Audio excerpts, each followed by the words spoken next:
Quand on a, par exemple, excusez-moi, mais les premières choses que je trouvais tellement impressionnantes, c'est 30 km de route et au moins 3 ponts qu'on a besoin de retaper.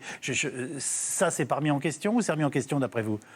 Dites-nous ce que vous pensez, hein. Je sais que c'est pas facile. Non, mais je pense qu'immédiatement, ce qu'on appelle la remise en état de l'après-catastrophe. Bien sûr.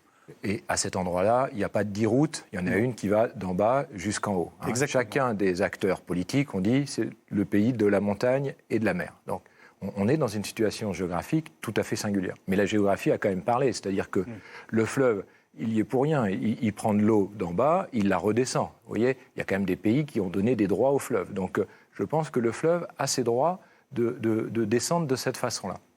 Le fleuve, d'ailleurs, ne reconstruit pas à l'identique. Il a emmené sur son passage à peu près la totalité des sols qui étaient sur la gauche et la droite. Il a demandé l'avis de personne. Il a emmené la totalité des arbres, de choses qu'on ne peut pas faire avant une catastrophe. Si vous voulez enlever des arbres, la nature est aujourd'hui un peu sanctuarisée. C'est pas possible non plus. Donc, puisque le fleuve a ce droit-là, je me dis 2 choses. La première, c'est pourquoi on ne fait pas les transformations avant la catastrophe. C'est quand même avec le même argent. Je pense qu'on va parler d'1 milliard ce soir. Pourquoi on n'aurait pas pu mettre ce milliard entre 2015 et maintenant, qui est à mon avis une question politique importante. Et la deuxième question, bien sûr, il faut remettre les réseaux, forcément un morceau de route, mais je pense qu'il est temps de s'interroger à habiter cette montagne tout à fait autrement.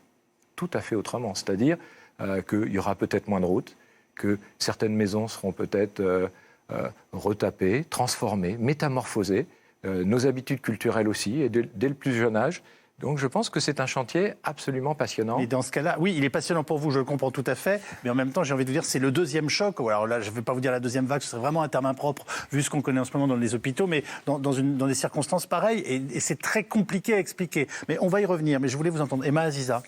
Oui, effectivement, je pense qu'il va falloir dans un premier temps faire un énorme retour d'expérience pour voir quelle a été l'enveloppe de la crue, quelle a été justement cette emprise par les eaux, pour essayer déjà de comprendre là où ça va être reconstructible. Il y a des zones où on ne pourra plus reconstruire parce que la vallée a été redessinée à travers cet événement majeur. Vous nous dites, ce soir, il y a des zones où on ne pourra pas reconstruire. Oui, très clairement. Toutes les maisons qui étaient emportées, qui habitaient dans des bordures de falaises, les falaises ont été emportées, on a eu des coulées de boue, donc on a énormément de matière en suspension qui se sont effondrées de ces falaises et qui sont parties d'ailleurs vers l'aval. Toutes ces zones-là, on ne pourra pas reconstruire sur un terrain qui n'est pas stabilisé. Donc il faudra peut-être reconstruire plus haut, à côté, à l'amont, à l'aval. En fait, tout ça dépendra de l'analyse qu'on va faire du chemin de l'eau et donc de cette analyse hydrologique qui fait qu'on a cette réponse entre la pluie et les débits en rivière. Donc, comment, à un moment donné, ces pluies diluviennes se transforment sur le territoire en une réponse hydrologique. Il va falloir bien l'analyser et après, on pourra essayer d'expliquer ce qu'on pourra faire. En général... Chez moi, quand ça a lieu, est-ce que c'est fait? Est-ce qu'on tire déjà des enseignements des expériences passées? Parce que là, on est rentré quand même dans une périodicité qui ne fait plus de doute. En fait, chaque grande crise majeure qu'on a eue depuis 1999 ont conduit l'ensemble du système à se modifier. 1999, l'Aude, où on a vraiment eu un territoire complètement meurtri, ça a choqué les Français, ça faisait partie des premières images qu'on voyait après 1992 et Vaison-la-Romaine, où on prenait conscience de ce risque de crue éclair qui avant n'était pas médiatisé. C'est pas qu'il n'existait pas, c'est qu'il n'était pas médiatisé au niveau national. Il était médiatisé sur le plan local.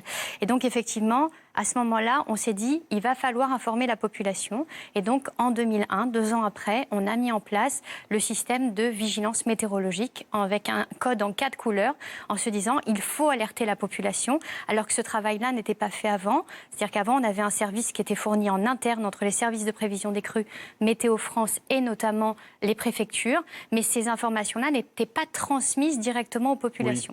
Donc il y a eu cet effort de pédagogie qui évolue au cours du temps. En 2005, nouvelle phase où on s'est mis à faire de la vigilance hydrologique sur les tronçons de cours d'eau.